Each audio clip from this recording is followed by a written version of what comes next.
갑자기 생리량이 너무 많이 늘었거나 폐경 전후로 비정상적인 출혈이 생겼다면 의심해 봐야 하는 암이 있다. 바로 자궁 내막암. 자궁 내막은 임신 시 수정란이 착상하는 얇은 막으로 자궁 내막은 호르몬의 영향으로 한 달에 한 번씩 두꺼워졌다가 얇아지는 과정을 반복하는데 이렇게 두꺼워진 내막 조직이 떨어져 나가면서 생리가 발생하고 이 자궁 내막에 비정상적인 암세포가 발생하는 질환이 자궁 내막암이다. 문제는 서구화된 식습관과 늦은 결혼과 저출산 등으로 자궁 내막암 환자가 빠르게 늘고 있고 20, 30대 젊은 층에서도 가파르게 증가하고 있다고. 톡톡 건강 토크. 오늘은 여성의 적인 자궁 내막암에 대해 자세히 알아본다. 네, 자궁 경부암 같은 경우는 몇 년 전부터 만 12세 여성 청소년에게 무료로 예방 백신을 지원해 줄 정도로 홍보가 참 많이 됐습니다. 오늘 소개해드릴 자궁 내막암 같은 경우는 경부암에 이어서 여성암 2위를 차지하고 있지만은 잘 모르는 분들이 많이 계시다고 합니다. 네, 톡톡 건강 토크 이번 시간에는 발병률이 가파르게 증가하고 있는 자궁 내막암에 대해서 자세히 알아볼까 합니다. 네. 오늘 도움 말씀 주실 분 나와주셨는데요. 계명대학교 동산병원 산부인과 장태규 교수께서 나오셨습니다. 안녕하십니까? 네, 그럼 먼저 3분 브리핑을 통해서 여성 생식기의 구조와 여성암의 발병 현황부터 살펴보도록 하겠습니다. 교수님 부탁드리겠습니다. 오늘 제가 말씀드릴 내용은 자궁 내막암입니다. 우선 자궁 내막암에 대해서 말씀드리기 앞서서 자궁 내막이 어떤 곳인지 먼저 알아야 될 것 같아서 여성 생식기의 자궁과 난소에 대해서 먼저 설명을 한번 드리겠습니다. 여성 생식기는 보통 자궁과 난소, 나팔관으로 이루어져 있는데 자궁은 사진에서 보시는 바와 같이 여성의 하복부 정중앙에 위치하게 됩니다. 그리고 이에 연결돼서 양쪽으로 난소와 나팔관이 연결이 되어 있는데 보통 자궁은 자궁 경부와 자궁의 몸통인 자궁 체부 두 가지로 나누어져 있습니다. 그래서 자궁 경부는 질적으로 이어져 있어서 우리가 검진을 통해서 직접 확인을 할 수 있겠고 보통 어르신들이 자궁암 검사를 했다고 하시는데 일반적으로 보면 자궁 경부암을 검사를 하신 겁니다. 그리고 자궁 체부 쪽에는 가장 안쪽에 자궁 내막이 있습니다. 그래서 자궁 내막은 보통 여성분들 한 달에 한 번씩 생리가 이루어지고 또 임신을 하게 되면 태아가 자리를 잡는 아주 중요한 곳이 되겠습니다. 그래서 이 안쪽 면에 생기는 곳이 여기에서 암이 생기게 되면 자궁 내막암이라고 보통 지칭을 합니다. 그리고 난소는 보통 양쪽에서 여성 호르몬을 분비하는 기관인데 여기서 암이 생기면 난소암이라고 부릅니다. 그래서 3대 부인암으로 보면 자궁 경부암, 자궁 내막암, 난소암을 세 가지를 일컫게 됩니다. 그래서 부인암 발생률을 먼저 보시게 되면 좌측이 미국에서의 그 여성암 발생률이고 우측이 우리나라에서의 통계입니다. 좌우를 보시면 사뭇 다른 양상을 확인할 수 있는데요. 먼저 자궁암을 보시게 되면 미국에서는 전체 4번째, 부인암 중에서는 가장 많은 유병률을 차지하는 반면에 우리나라에서는 전체 연 10번째, 부인암 중에서는 자궁 경부암에 이은 2번째에 위치하게 됩니다. 하지만 부인암 발생 추이를 보시게 되면 지난 10여 년간 자궁 경부암은 지속적으로 감소를 하고 있는 반면 난소암, 자궁 내막암, 특히 자궁 내막암 같은 경우에는 지속적으로 증가를 하고 있는 양상입니다. 그래서 이것은 또한 사회적인 문제가 될 수 있겠는데요.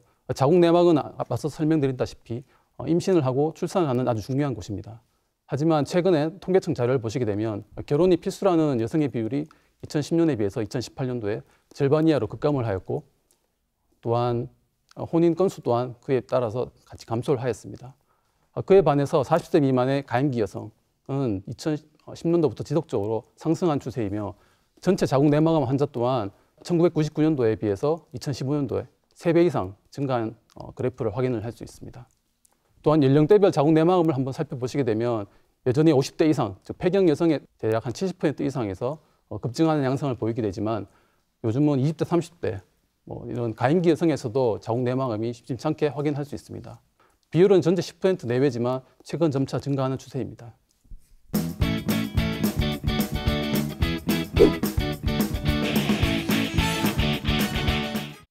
네, 이 자궁 내막암이 젊은 여성들 사이에서도 지금 점점 증가 추세를 보이고 있어서 문제가 된다고 해주셨는데요.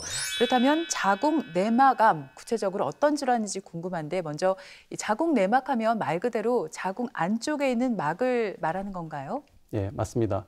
자궁 내막은 보통 자궁의 가장 안쪽 면, 아까 말씀드렸다시피 한 달에 한 번씩 여성 호르몬 에스트로겐과 프로게스테론의 영향을 받아서 주기적으로 두꺼워졌다 얇아졌다 하는 과정을 반복하게 됩니다. 그래서 한 달에 한 번씩 생리를 하는 곳인데 또한 임신 시에 태아가 자리를 잡게 되어서 출산을 준비하는 곳이기도 합니다. 하지만 이 가장 안쪽 면에 암세포가 이제 자라나게 되어서 이 암이 발생하는 질환을 자궁내막암이라 할 수 있겠습니다. 그래서 자궁내막암의 현황을 한번 보시게 되면 미국에서는 부인암 중 발병률이 1위였습니다. 그리고 한국에서 또한 1999년도에 10만 명당 2.4명이었으나 2014년도에는 거의 3배 가까운 10만 명당 6.8명 정도로 증가한 양상입니다. 그리고 2015년도 자궁경부암은 단연 난소암과 자궁내막암에 비해서 부인암 중 발병률이 1위지만 향후 2023년도에는 자궁내막암이 난소암과 자궁경부암을 제치고 부인암 중 가장 높은 유병률을 차지할 것으로 예상됩니다. 이러한 원인으로는 서구식 식생활, 비만의 증가, 늦은 결혼, 저출산 이런 사회적인 추세와 깊은 연관성이 있다고 할 수 있겠습니다. 정말 눈여겨볼 만하네요. 교수님, 그런가 하면 여성의 경우에 생리량이 갑자기 많아지거나 또 폐경 전후로 이 비정상적인 출혈이 생겼다면 자궁내막암을 의심해 볼 필요가 있다고 들었거든요. 예, 맞습니다. 보통 산부인과를 내원하시는 많은 여성분들이 부정출혈, 폐경 후의 출혈 이런 증상들 인해서 많이 병원을 방문하시게 됩니다. 자궁내막암 또한 마찬가지입니다. 자궁내막암의 초기 증상을 한번 먼저 보시면은 폐경 후의 출혈, 그다음에 폐경 전 여성에서는 그 생리 사이사이에 부정출혈이 생기는 경우가 굉장히 많습니다. 또한 성기화 후의 출혈도 생길 수 있어서 이런 자궁내막암 초기 증상의 한 75%에서 90%까지 비정상적인 자궁출혈을 보이게 됩니다. 또한 생리량이 많아진다든지 외음부가 가렵다든지 분비물이 늘어난다든지 이런 초기 증상을 보일 수가 있겠고 자궁내막암의 후기 증상으로는 보통 내막암이 좀 전이가 된 다른 장기로 전이가 된 경우에 증상이 나타날 수 있겠는데 자궁내막을 벗어나서 골반 쪽을 벗어나면 골반 쪽에 통증이라든지 압통이 느껴질 수 있겠고 자궁 앞에 방광이나 항문 쪽으로 전이가 되면 소변 볼 때나 대변 볼 때 출혈이 생길 수 있겠습니다. 또한 복강내로 전이가 되면 복수가 생긴다든지 배가 빨리 불러온다든지 이런 체중 감소, 이런 전신적인 증상이 나타날 수 있겠습니다. 그래서 폐경 후의 출혈이 모두 자궁내막암이라고 사람들이 또 이렇게 설명을 드리면 생각할 수는 있지만 사실 그렇지는 않습니다. 폐경기 질출혈의 원인은 굉장히 많습니다. 그래서 보통은 폐경이 되고 나면 자궁내막이 얇아져서 염증이 잘 생기게 되어서 한 60에서 80% 대부분의 원인은 이런 위축성 자궁내막염이라고 설명을 드립니다. 그리고 보통 폐경기가 되면 여성분들이 많이 에스트로겐 보충요법, 폐경기 호르몬요법이라고 말씀드리는데 대략 한 15%에서 25%까지 출혈이 발생할 수 있겠고요. 또한 자궁내막에 용종이 생기거나 증식증과 같은 병변이 있을 때도 출혈이 생길 수 있습니다. 그래서 자궁내막암은 한 10% 정도 출혈이 원인이 될 수 있겠고 기타 자궁경부암이나 염증도 생길 수 있겠습니다. 그래서 어쨌든 출혈이 있는 경우에는 이런 원인 질환을 감별하기 위해서 반드시 산부인과를 내원하셔서 검사를 받아보는 것이 중요할 것 같습니다. 네, 자궁경부암은 예방 백신이라도 있죠. 자궁내막암은 예방 수단이 없잖아요. 더군다나 또 젊은 여성들 사이에서도 발병률이 높아지고 있다고 하니까 참 남일 같지가 않은데 자궁내막암 대체 왜 생기는 건가요, 교수님? 아까 전에 교수님께서 늦은 결혼과 저출산을 말씀을 하셨는데 이게 좀 어떤 연관이 있는 건가요? 맞습니다. 그 자궁내막암은 더더욱이나 여성 호르몬 중에서 에스트로겐과 깊은 연관성이 있습니다. 그 자궁내막암의 원인 중에 앞서 말씀드린다시피 여성 호르몬 중에 에스트로겐과 연관성은 이미 연구를 통해서 밝혀진 바가 있습니다. 하지만 명확한 원인은 아직 불확실한 상태인데요. 여성 호르몬 중에서 에스트로겐은 특히 자궁내막을 자극시킬 수 있습니다. 그래서 보통 여성 이렇게 말씀드리면 그 에스트로겐이 굉장히 나쁜 것처럼 보이는데 일반적으로 에스트로겐은 굉장히 몸에 좋은 역할을 많이 합니다. 삶의 질을 높이고 심장 기능이랑 콜레스테롤 수치도 유지시켜주고 이런 좋은 역할을 많이 하지만 이 에스트로겐이 과다하게 분비되면 자궁내막을 자극시킬 수 있게 되고 이로 인해서 암이 발생할 수 있는 연관성이 있습니다. 또한 서구화된 식생활, 고칼로리, 고열량의 식사, 그리고 운동 부족 등이 발생하게 되면 살이 찌고 체중이 증가하는 비만 현상이 나타나게 됩니다. 이런 증상들은 지방세포들이 증가하게 되어서 이 지방세포에서 또 에스트로겐이 발생하게 되어서 자궁내막에 더욱더 안 좋은 영향을 끼칠 수 있습니다. 그래서 아래와 같이 비만, 당뇨병 등 같은 성인병, 그리고 초경이 빨리 했거나 폐경이 늦어지는 경우, 그리고 분만 및 임신이 없는 경우 이런 공통된 사항들은 생리를 계속 오랫동안 하게 되어서 자궁내막을 자극시킬 수 있습니다. 또한 에스트로겐 단독 제제를 사용하는 경우에도 자궁내막을 자극시킬 수 있고 특히 가족 중에 뭐 유방암, 난소암, 자궁내막암과 같은 가족력이 있는 경우에도 자궁내막암의 위험 요인이라고 설명드릴 수 있겠습니다. 그래서 자궁내막암의 위험 인자를 한번 정리해 보면은 앞서 말씀드렸다시피 50세 이상의 폐경 여성, 그리고 성인병, 특히 당뇨나 비만 등과 같은 병력을 가지고 있고 부인암의 가족력, 난소나 유방암, 자궁내막암, 그리고 초경을 빨리 했거나 폐경이 늦어지거나 임신을 하지 않고 출산을 하지 않는 경우에는 생리를 그만큼 오래 할 수 있기 때문에 이런 자궁내막암의 위험 인자가 될 수 있겠습니다. 네, 이렇게 자궁 내막암 같은 경우 초기에 부정출혈이라는 비교적 뚜렷한 증상이 있기 때문에 빨리 산부인과를 찾을 수 있다는 게 그나마 참 다행이다, 그런 생각이 듭니다. 어떤 검사들을 통해서 이걸 진단을 받게 되나요? 폐경기 이후 출혈이나 이런 부정출혈이 발생한 경우 산부인과를 내원하시게 되는데, 이런 경우 산부인과에서 보통 검사하는 방법으로는 가장 기본적인 골반 내진 검사가 있겠습니다. 골반 내진 검사를 통해서 자궁이 커져 있다든가 자궁 내막에 병변이 있다든지 아니면 난소나 이런 자궁 부속기에 혹이 있다든지 검사를 시행할 수 있겠고, 그 다음으로는 자궁 초음파를 통해서 자궁 내막이 얼마나 두꺼워져 있고 그 위에 혹이 있다든지 이런 기본적인 검사를 하게 됩니다. 그래서 골반 내진 검사와 초음파 검사를 통해서 자궁 내막암이나 이런 병변이 의심되면은 기본적으로 자궁 내막의 조직 검사를 시행하게 됩니다. 그래서 조직 검사는 보통 수술 기구를 사용해서 자궁 내막에 있는 조직을 채취를 해서 조직 검사를 맡기게 되겠습니다. 그리고 자궁 내시경 검사라 해서 초음파상에서 병변이 좀 불확실하거나 직접 육안적으로 확인을 해야 될 경우에는 이렇게 직접 병변을 보면서 조직을 채취하거나 조직 검사를 이제 맡기게 되겠습니다. 그리고 추가적으로 이제 영상 진단 검사를 시행할 수 있겠습니다. 보통 많이 아시다시피 뭐 CT, MRI 그리고 PET 등과 같은 기본적인 검사를 할 수 있겠는데, 이러한 검사들은 자궁 내막암이 의심된 경우에 시행하는 검사는 아니고 자궁 내막암이 확진된 경우에 보통 치료 전에 어떻게 치료를 할지 결정을 하기 위해서 이런 영상 진단 검사를 시행할 수 있겠습니다. 이런 검사를 통해서 자궁 내막의 병변 크기가 얼만큼 되는지, 다른 부위에 전이가 있는지 이런 자세한 정보를 저희가 얻어서 자세한 치료를 결정을 보통 하게 됩니다. 그래서 검사 방법들을 하나씩 살펴보겠습니다. 기본적으로 초음파 검사는 산부인과에서 손쉽게 접근할 수 있고 시행할 수 있기 때문에 많이 시행을 하게 되겠습니다. 초음파 검사를 통해서 자궁 내막의 모양을 관찰하고 자궁 내막의 두께를 확인을 하게 되겠습니다. 좌측에 보이는 사진은 정상적인 자궁 내막의 사진이 되겠으며, 우측의 사진은 자궁 내막암 환자의 사진입니다. 한눈에 봐도 두 사진 간의 차이점을 손쉽게 확인을 할 수 있는데요. 좌측의 사진은 폐경이 된 여성의 사진으로 자궁 내막이 하얗게 가늘한 실처럼 보이는, 일반적으로 두께가 굉장히 얇은 자궁 내막을 보이는 게 정상적인 사진입니다. 하지만 그에 반해 자궁 내막암 환자의 초음파 소견은 고음량의 자궁 내막이 두꺼워진 소견을 확인할 수 있습니다. 그래서 이렇게 비정상적으로 두꺼워진 자궁 내막을 내막 조직 검사를 바로 시행을 하게 되겠습니다. 초음파를 통해서 병변을 확인을 했으면 이제 자궁 내막암이 의심되어서 가장 먼저 시행하는 것은 자궁 내막 조직 검사가 되겠습니다.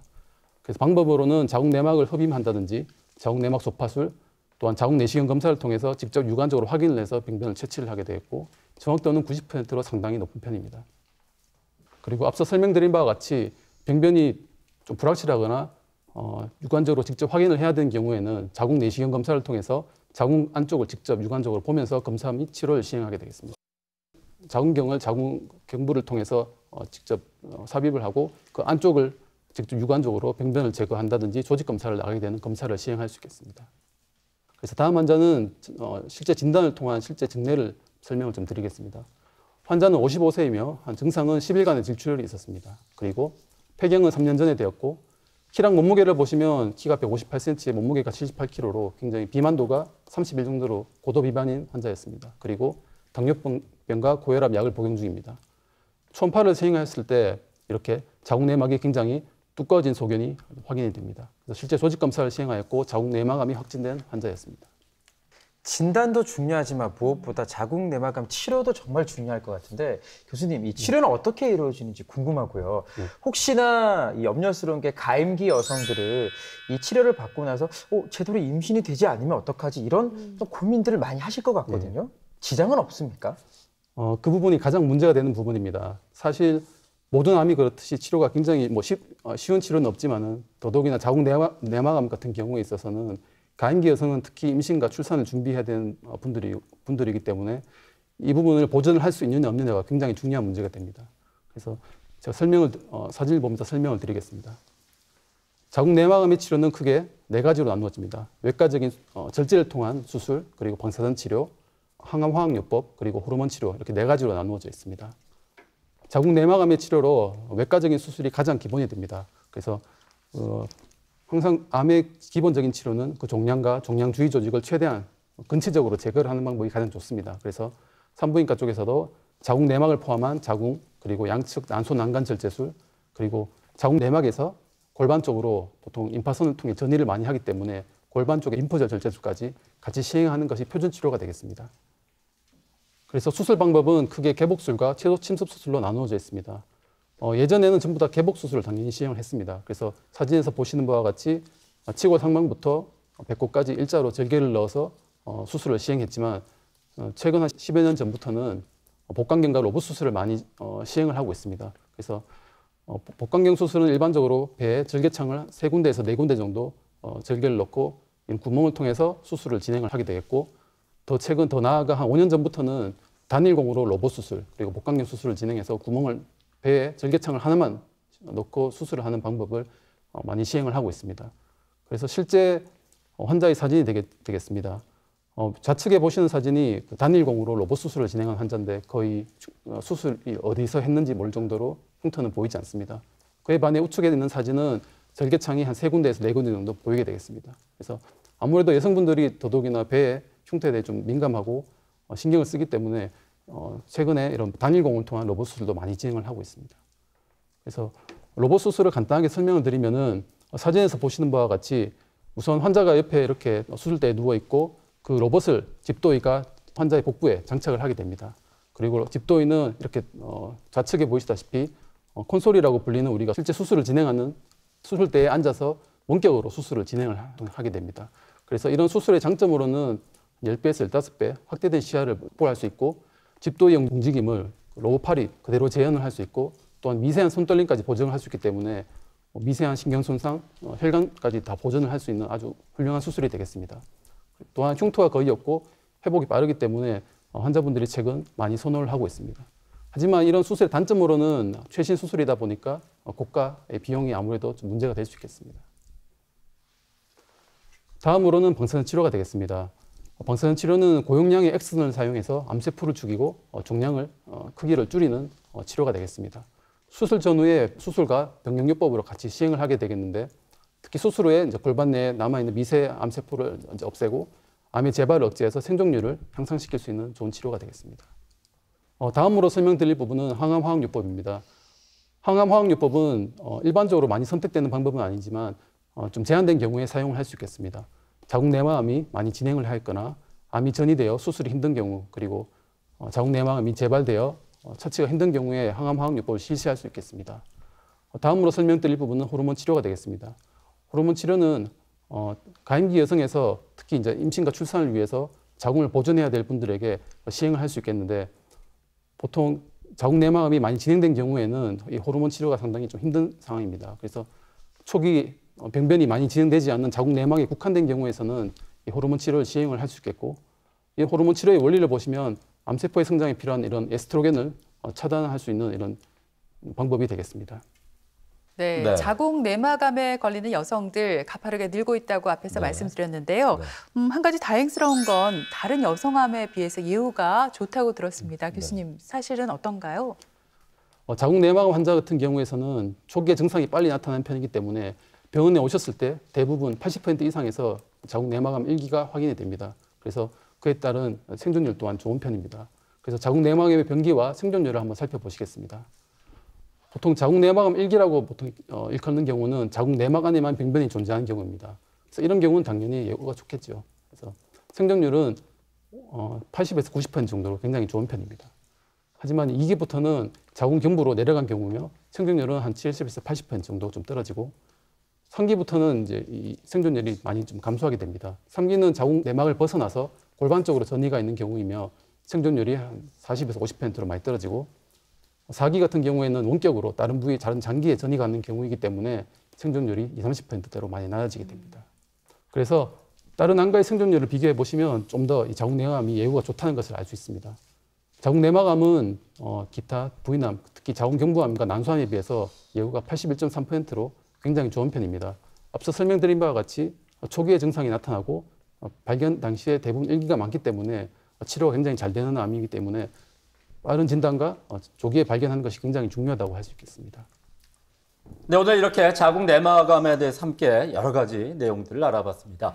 마지막으로 좀 예방할 수 있는 방법 어떤 것들이 있는지 궁금해지는데 예방 백신이 없는 만큼 이 정기적인 산부인과 검진을 잘 받는 거 이게 참 중요하겠죠. 네, 맞습니다.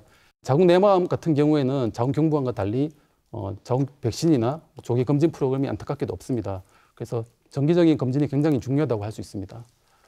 자궁 내막암의 예방을 위해서는 조기에 검진 프로그램이 없기 때문에 식이 조절 및 규칙적인 운동을 통해서 특정한 체중을 유지하는 것이 중요하다고 할 수 있겠습니다. 이는 또한 성인병을 또 예방하는 방법이 될 수 있겠고요. 그래서 당뇨 및 고혈압 등과 같은 성인병이 있는 경우에는 조기 진단 및 치료를 먼저 선행을 해주시면 굉장히 도움이 되겠습니다. 그리고 보통 폐경되시고 나서 여성분들 많이 호르몬 제제를 복용하시는데 산부인과 의사와 상의를 해서 어떤 종류를 선택을 하실지 결정을 하시면 좋을 것 같고요. 그리고 조기 검진을 받을 필요가 있는 경우가 간혹 있습니다. 가임기 여성에서 보통 이 비만 여성이거나 살이 많이 좀 체중이 많이 나가시는 분들은 보통 다낭성 난소 증후군이라 해서 배란이 잘 되지 않는 특히 월경이 2~3달 간격으로 불규칙한 여성분들이 꽤나 많습니다. 그래서 이런 분들은 규칙적으로 산부인과를 내원해서 검사를 받을 필요가 있겠고 가족 중에 뭐 유전성 대장 직장 증후군과 같이 난소암, 자궁 내막암, 대장암 같은 가족력이 있으면 검사를 꼭 주기적으로 받아야 될 필요가 있습니다. 또한 에스트로겐 단독요법을 시행받는 폐경 여성일 경우에도 조기 검진을 꼭 받아야 됩니다. 그래서 이런 검진을 받고 또한 비정상적인 자궁출혈과 통증이 있는 경우에는 바로 산부인과를 내원해서 확인을 해봐야 되겠죠. 그래서 어쨌든 1년에 한 번 정도는 최소한 산부인과를 내원해서 괜찮은지 확인을 꼭 하시는 것이 중요하겠습니다. 그래서 자궁 내막암은 일반 성인병과 흡사합니다. 건강한 식습관, 생활습관, 체중 관리 등을 통해서 성인병을 예방하는 것이 또 자궁 내막암 또한 예방을 할 수 있는 방법이 되겠습니다. 혹시나 증상이 또 질출혈과 같은 증상이 있다면은 바로 병원을 내원해서 병변이 있는지 바로 확인을 하면 또 치유 가능성 또한 증가하기 때문에 조기에 검진하는 것이 굉장히 중요하다 할 수 있겠습니다. 그래서 환자분들 스스로 자궁 내막암에 대해 위험성을 인지를 해서 건강한 생활 습관과 조기에 검진하려는 노력이 필요하다고 하겠습니다. 네, 이렇게 들으신 것처럼 자궁 내막암은 예방, 특히나 예후가 좋은 암 가운데 하나입니다. 조기에 발견하게 되면은 환자의 85% 이상이 5년 이상 생존율을 보일 정도로 완치율이 높은 편입니다. 네, 하지만 병기가 진행될수록 생존율이 급격하게 떨어진다는 점 기억해 두시고요. 네. 이상 증상이 나타났을 때는 꼭 산부인과에서 정확한 검사 받아보시기 바랍니다. 네. 네, 지금까지 이 시간 도움 말씀에 계명대학교 동산병원 산부인과 장태규 교수께서 소개해 주셨습니다. 오늘 네, 고맙습니다. 고맙습니다. 네, 김철원 씨, 장희은 씨 두 분도 수고했습니다. 네. 네, TBC 클리닉 건강 365 오늘 준비한 내용은 여기까지입니다. 한 주간 건강하게 보내시고요. 저희는 다음 시간에 다시 오겠습니다. 고맙습니다. 고맙습니다.